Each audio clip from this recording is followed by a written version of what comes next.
اوكي مايكل تاونلي او مايكل دي سانتا، شوف انت حابب تناديه بايه. really don't care. بس على حسبتي الشخصيه وغالبا حسبتك انت كمان، هو ابن I don't know anything about that. لا انت عارف.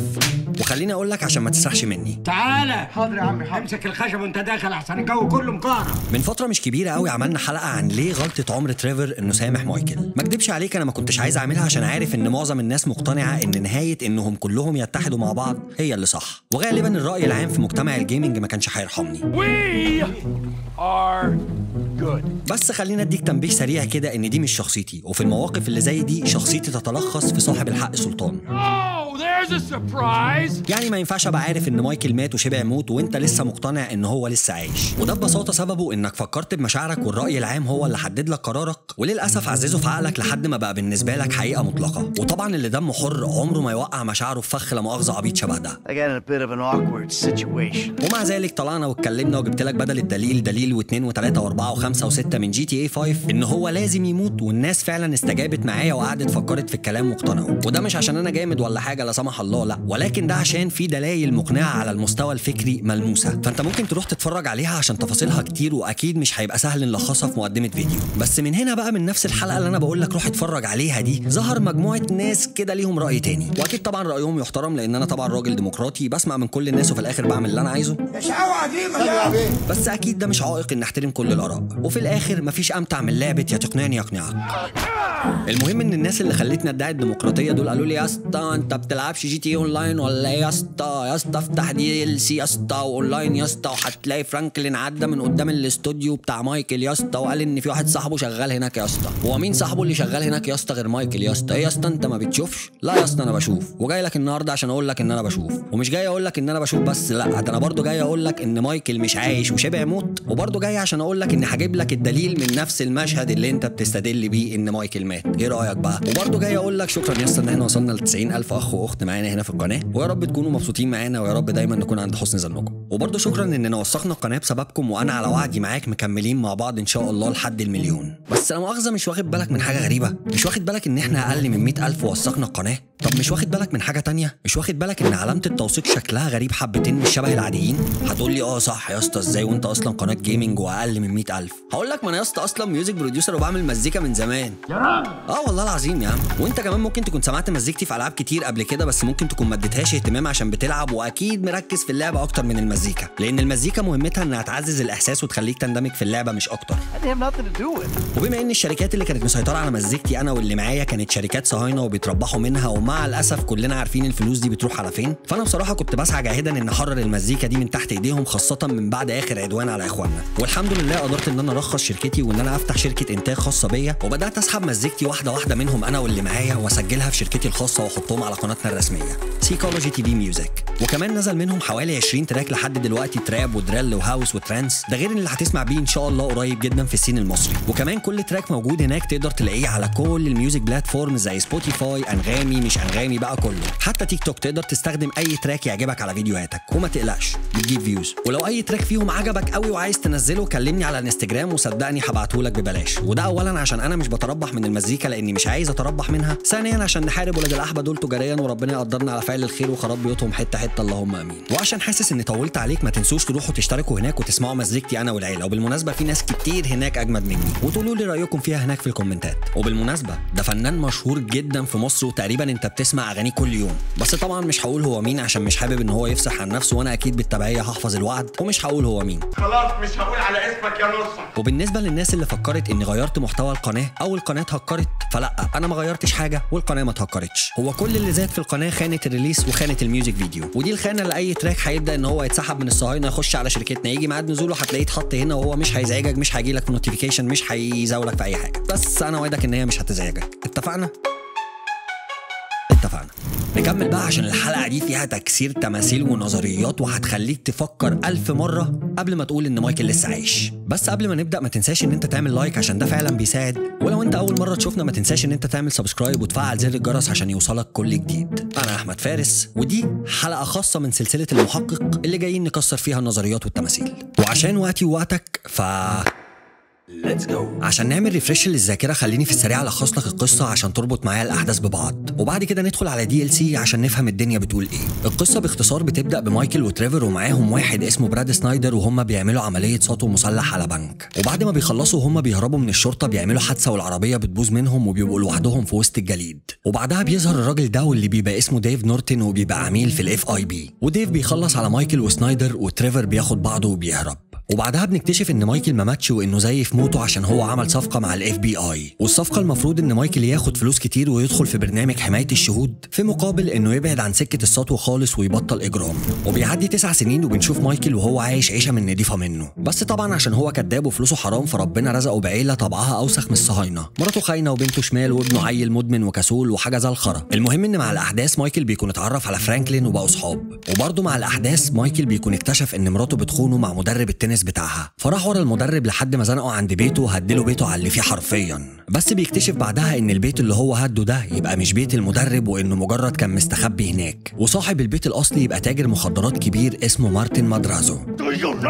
فراح عم مادرازو على بيت مايكل وكسر له عظمه واداله مهله يرجع له فيها فلوس البيت يا اما هيبوظ له حياته. فطبعا بيت فخم يعني فلوس كتير ومايكل معهوش فلوس تغطي التكاليف، فاضطر انه يلجأ لصاحبه ليستر عشان يساعده يعمل عمليه سطو كبيره يقدر يغطي بيها تكاليف تصليح بيت مادرازو. وفعلا ليستر بيساعده وبيرجعوا لايام زمان وبينفذوا العمليه بمساعده فرانكلين والعمليه بتنجح. بس الموضوع بيكون كبر ووصل للتلفزيون عشان العمليه كانت سرقه براند مجوهرات مشهور، وبسبب ان الموضوع وصل للتلفزيون تريفر بيعرف ان مايكل هو اللي نفذ العمليه دي وانه لسه عايش وما ماتش زي ما كان مفكر، فبيتجنن عشان اكتشف ان مايكل كذب عليه وزيف موته وبيقلب الدنيا عليه لحد ما بيلاقيه. ولما تريفر واجه مايكل برر موقفه بحوار الFBI وانه كان مضطر انه يعمل كده عشان هم ضغطوا عليه، وفي الاخر بيقول له ان في المقابل الFIB حطوه في برنامج حمايه الشهود وتريفر بيبلعها له وبيمشي الدنيا.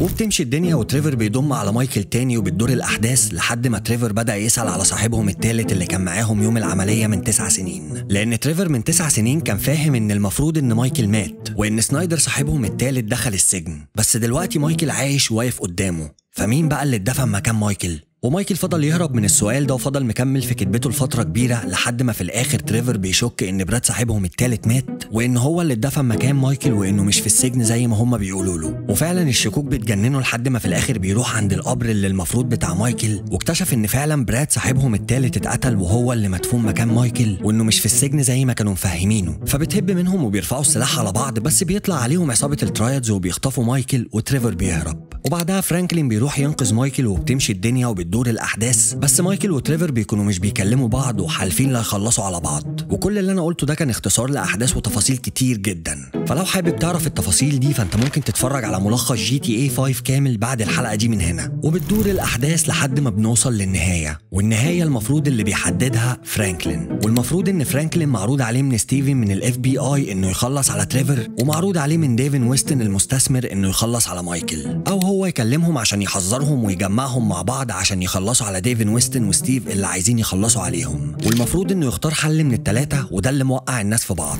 مع ان الاختيار سهل وبسيط لان الدنيا واضحه زي الشمس، لان الالعاب كلها اصلا دلوقتي عباره عن اختبار وعي وبيجس نبضك وبيلم منك داتا عشان يعرف انت شخص بتفكر بعقلك ولا مشاعرك، وده عشان يعمل لك حصار فكري وفي الاخر يقدر يطلع منك حاجه اسمها ريتنشن. والريتنشن بتاع حضرتك ده هو ده اللي بيتبنى عليه بعد كده اجزاء جديده. وطبعا انا مش هرد عليك بمنطق بتفكر بعقلك ولا مشاعرك، انا هرد عليك بمنطق احداث اللعبه. وكالعاده هحكي لك وهحط لك كل الكروت قدامك، وزي ما قلت لك من شويه مفيش امتع من لعبه يا تقنعني يقنعك. ومع اني جبت لك كل الدلائل من جوه GTA 5 ان مايكل لازم يموت وهي دي النهايه الصح، بس في بعض الناس اللي هم اقتنعوا بس فضلوا متمسكين برايهم. عارف انت ايه اللي بيمسكوا في رايهم لحد الاخر حتى لو هو غلط دوت، وقال لك لا نهايه قتل مايكل هي اللي غلط عشان احنا شفنا مايكل عايش في DLC. هقول لك اولا انت كذاب، واي حد قال لك انه شاف مايكل في DLC فهو برضه كذاب، لان مايكل ما ظهرش في ولا مشهد في DLC كلها، اللي ظهر ابنه بس. ثانيا المشهد اللي انت بتتكلم عليه وبتستدل بيه ان مايكل عايش عشان فرانكلين عدى من قدام الاستوديو بتاعه وقال ان في واحد صاحبه شغال جوه، فانا عايزك تفرد لي ظهرك كده عشان بص ده يعني عشان انت لو مفكر ان هو قصده على مايكل فانا بفوقك بس. وخلينا اشرح لك المشهد اللي انت بتتكلم عليه دوت من البدايه عشان نعرف منين بيودي على فين. ومش هشرح لك المشهد من اللعبه من عندي عشان ما تقولش ان انا بمنتج وبلعب على مزاجي ومش عارف ايه. انا هدخل على يوتيوب وهجيب ووك ثرو لحد مش عربي اصلا لا يعرفنا ولا نعرفه، ونبقى نستأذن من صاحبه لما نيجي نرفع الفيديو ده عشان الكوبي رايت. ولو خدنا كوبي رايت ففداك اي حاجه يا اسطى، احنا كلنا اخوات وبنخاف على بعض. انا اهم حاجه بالنسبه لي والدرس اللي انا عايز اطلع منه من الحلقه دي ان انا عايزك في الاخر ان انت تبقى شخص بيعتمد على عقله في اتخاذ القرارات مش مشاعره، لان عدوي وعدوك قبل ما يجيلك اول حاجه بيهدمها لك وبيلعب لك عليها هي مشاعرك. فانا بس بقول لك الكلام دوت اخويا قبل ما نبدا في التفاصيل عشان ايه يعني ان هي تبقى باينه من اول وان انا مش داخل جدال مع اي حد على يوتيوب ولا جاي افرض رايي ولا جاي اي حاجه يعني. فاحنا مش بندس السم في العسل يا اسطى، فاهم قصدي؟ ويلا بينا عشان دي حلقه جيمنج فايه مش عايزين نقلب على سيكولوجي بالعربي. يلا بينا نكمل. بتبدا المهمه اللي فيها المشهد اللي انت بتستدل بيه بفرانكلين وهو مستني الكاركتر اللي المفروض ان انت بتتحكم فيه. المهم ان انت وفرانكلين بتتقابلوا في نادي الجولف، والمفروض ان انتوا هناك عشان تقابلوا دكتور دراي، وبنعرف ان انتوا رايحين تقابلوه عشان كلينتون عايز دكتور دراي يبقى عميل في الشركه بتاعته، والمفروض ان انتوا الاثنين رايحين عشان تقدموا له عرض. بس وفرانكلين بيتكلم معاه وبيعرض عليه خدماته اللي في شركته، بيظهر ناس ما نعرفش هم مين بيبقوا متضايقين عشان دكتور دراي بيلعب جولف في الحته ديت بقاله كتير وهم عايزين يلعبوا ومتعطلين وواقفين بسببه، فبيدخلوا يتكلموا مع دكتور دراي، فدكتور دراي بينشف دماغه، فالناس اللي مع دكتور دراي بتشتم الناس دي والمفروض ان الناس اللي اتشتمت دي اعضاء مهمين جدا في النادي، ومنهم واحد المفروض ان مراته مستثمره في النادي ده، فبيهددوا دكتور دراي ان اللي حصل ده مش هيعدي بالساهل وهم هيعملوا مكالماتهم وهيعرفوا يجيبوا حقهم. فدكتور دراي بيتربى شويه لان هو اصلا عنده مشكله، والمفروض ان فرانكلين اصلا رايح يقابله عشان يحل له المشكله دي. والمشكله اللي عند دكتور دراي ان المفروض ان التليفون بتاعه اتسرق، والتليفون بتاعه دوت عليه اغاني لسه ما نزلتش السوق، والمفروض ان ده البيزنس بتاعه، والمفروض ان دي حاجه مهمه بالنسبه له ما ينفعش تضيع منه. فبيعرض عليه ان هو لو وقف الناس اللي هم لسه مهددينه دول هيبقى عميل عنده في الشركه وهيمضي معاه عقد. ففرانكلين بيشوفها فرصه عشان يقرب المسافات ويمضي العقد بسرعه مع دكتور دراي، فبينفذ كلامه وفعلا بيروح ورا الناس دي وبيطاردها. واثناء المطارده المفروض ان هم بيعدوا من قدام الاستوديو اللي المفروض مايكل شغال فيه، وفرانكلين وهم معديين من قدام الاستوديو قال البقين دول ومن هنا بقى المهمة بالنسبة لي مش مهمة عشان هي دي الحتة اللي أنا جاي أتكلم فيها. فأنا عايزك تشد ظهرك كده وترفع راسك لفوق عشان المفروض وركز معايا. خليني بس أترجم لك اللي هو قاله عشان نبقى مع بعض على الخط. مع دخلتهم الاستوديو فرانكلين كان متفاجئ عشان هو له ذكريات هناك، وبعدها قال للكاركتر اللي أنت بتتحكم فيه إن هو يعرف واحد من المنتجين اللي شغالين هنا وبيتمنى له إن هو يكون نزل الشغل النهارده وبتاع. ده كل اللي هو قاله. بس لو جينا خدنا اللي فرانكلين قاله ده وبعد كده فتحنا GTA 5 وبصينا على حياة فرانكلين وعلاقاته هنلاقي فعلا ان فرانكلين يعرف سولومون بس ما ظهرش معاه قبل كده في ولا مشهد.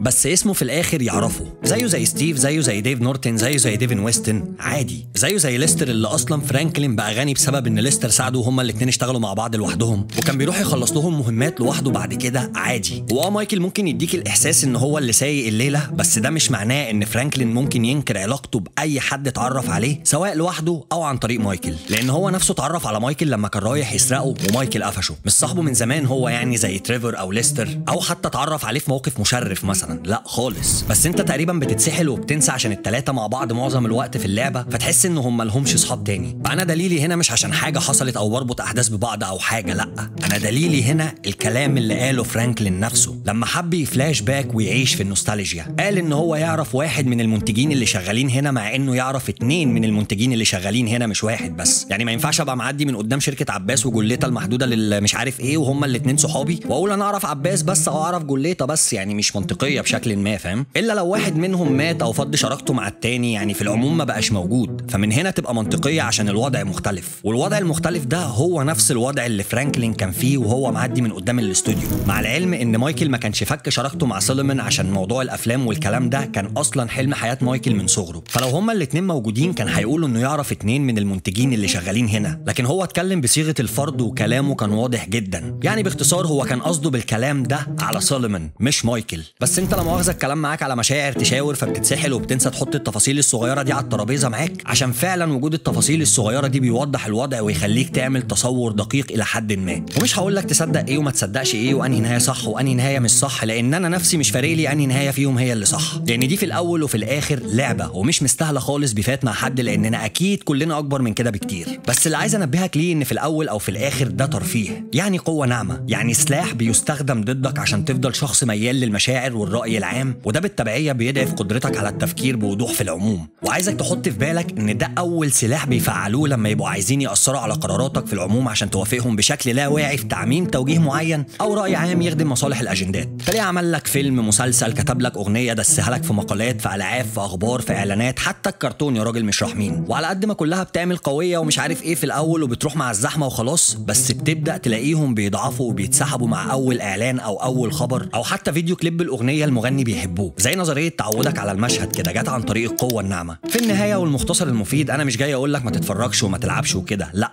انا عايزك تتفرج وتتبسط وتلعب وتتعلم وتعيش يا اسطى، دوس بنزين وروق على نفسك، بس دايما خلي وعيك شغال، لان قوه اصحاب الاجندات في العموم موجوده في عدم انتباهك. وده هقول لك تاني اقوى سلاح ممكن يضعف مشاعرك، لان هو ده هدف اصحاب الاجندات الاول والاخير، واللي انا وانت عارفينهم كويس، واللي بداوا يختفوا واحده واحده، وهنا فحت العقد التمن بدات تبان عليهم. وطبعا في النهايه حابب اقول لكم ما تنسوش تدعوا لاخواتنا، ويا ريت تكون لسه مقاطع، ولو ضعفت او بطلت تقاطع عشان جابوك من مشاعرك باعلانين 3 فعادي يا اسطى، كلنا بنضعف وبننسى وكلنا بني ادمين، بس اعتبرنا حد بيخاف علينا كلنا وجاي يفكرك انك اقوى بكتير مما تتخيل، بس انت محتاج تشتغل على وعيك شويه، ودي حاجه مش عيب. مش عارف انا خرجت بره سكريبت اللعبه شويتين 3 ليه، بس حاسس اني ارتحت بصراحه لما كلمتك على طول في الدقيقتين دول، وحاسس اني فعلا سبت رساله مهمه لما قلت لك الكلام ده. بس صدقني انا بعاملكم كلكم في الله، ومش عايز ابقى الشخص اللي على السوشيال ميديا اللي عنده ناس كتير بتتابعه وفي نفس الوقت بيبقى عنده معلومه ممكن تفيد الناس وتغير حياتهم، او على الاقل يبقى تذكره ليهم ان هم احسن من توقعاتهم عن نفسهم وما يعملش كده. مش عايز ابقى الشخص ده، لا صدقني لا. محدش من الشركات بنت اللي المفروض في لستة المقاطعه يبعت لي اي سبونسر ريكويست تاني، ولا اكس زفت، ولا مشروبات، ولا خدمات، ولا اي خرا من ناحيتكم. لا تيجي معاكم اني جعان ويوتيوب ده بالنسبه لي طوق النجاه، وان هو بقى اكل عيشي وكده. كما انت رومانسي والله العظيم يا اسطى، الله الغني. يعني لونج ستوري شورت، انا مش بحط ايدي في ايد قتلت اطفال، ولا حد يعرف يشتريني، لاني كده كده بفضل ربنا شبعان، وده ملخص قله ظهوري لا يفكروني جعان او خايف اظهر ولا حاجه لا سمح الله. رفعت الجلسه. وشكرا لو وصلت لحد هنا في الفيديو. فلو عجبك الفيديو ما تنساش ان انت تعمل لايك، ولو عجبك قوي ما تنساش ان انت تعمل سبسكرايب وتفعل زر الجرس، ولو عجبك قوي قوي فعليكوا على الكومنتات بقى، بص انا ماشي بعلاج. وما تنساش تتابعني على الانستجرام، هو معلهوش صور بس على طول هناك بنعمل استطلاعات رأي عن الحلقات اللي هتنزل في المستقبل. وبس كده، سلام.